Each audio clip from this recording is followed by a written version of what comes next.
Yeah, that's a question. A good question. I used to basically, I think until 2008, um, if I made a bet, it was typically at 10% of assets, and typically, you know, the top 10 or 12 positions would make up at least 80% of assets.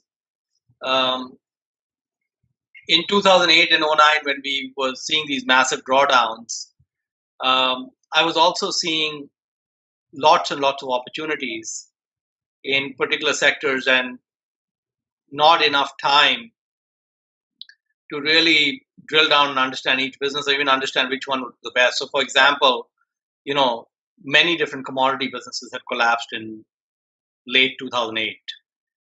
And, for a number of reasons, many of them looked great uh, to invest in. So, what I did is I made a basket bet. So, I invested in each of these businesses at 2% of assets. And we made a number of different commodity type bets. And in fact, we had no losers. Every single one of them was a multi-bagger, and that worked out well.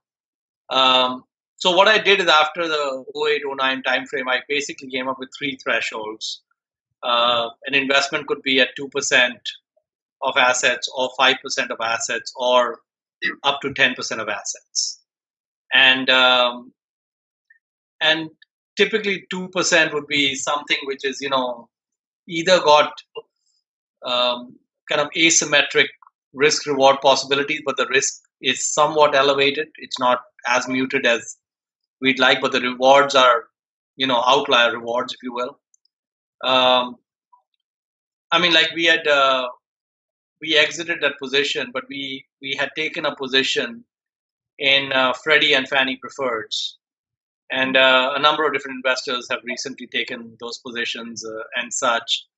And those preferreds by Freddie and Fannie uh, got knocked down 95%, even more. At the bottom, I think they were down 97, 98% from par.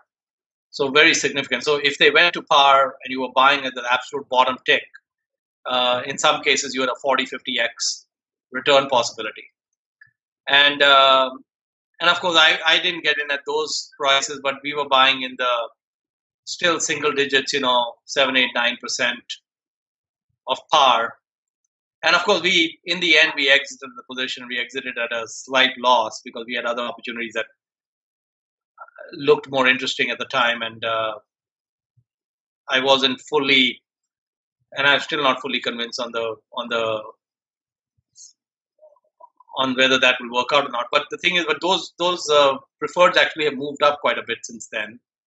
And in fact, recently Bruce Berkowitz was talking about making some audacious proposal to the U.S. Treasury that he and some fellow investors would take over Freddie and Fannie's part of their business, and those preferred to go to par as part of that package.